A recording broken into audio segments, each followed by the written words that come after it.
Hi, my name's Tom.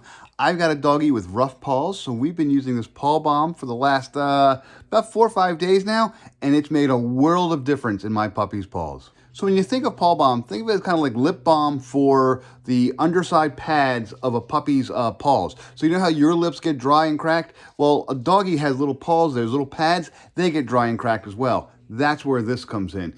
This is a nice one because it's a nice big container. We were using a little tiny stick, but we went ahead and found this one. It's a nice big container. It's got a lot more balm in it, and it seems to work just as well. So most balms are made out of some kind of a wax and oil mixture, and this is no different. It's got a whole bunch of different waxes and things listed on the back there. There's like 6 or 7 of them, but it's very natural. It does say that it is non-scented, but there is a slight scent to it, but the natural scent almost smells like kind of a beeswax, kind of a naturey, almost a little bit of a citrus smell to it. But it's very subtle. You have to kind of stick your nose into it to see it. But I want you to kind of see what it looks like. It almost feels like an oily candle. It is hard, and what we basically do is you can rub your finger on it like that, and then you can go ahead and put that on the puppy's paws.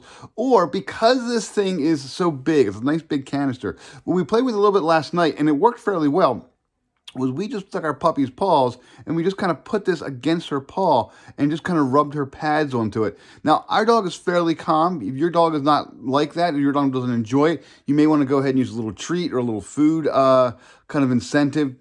We've done that before with other dogs who are a little more anxious. You just kind of hold a bone out there, let them chew at it, and then you can go ahead and apply this. Application is really simple. It only takes, 5-10 seconds for each paw. Let it sit there. Your doggy may want to lick it.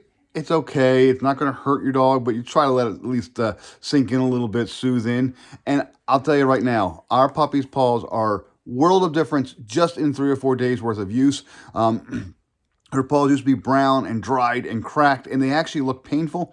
Now they are already kind of shiny, kind of smooth. We're not 100% there yet, but they definitely look more comfortable and definitely look more moisturized, more full. So yeah, we're really impressed with this. She doesn't mind it too much. She actually kind of enjoys it to a point. But yeah, this works really, really well. And again, we've used the little sticks. They work just as well. This is a nice big canister. We like this because it's a little bit easier to apply because it's so big, and we actually get a whole lot more balm than in the little sticks. So yeah, highly recommended.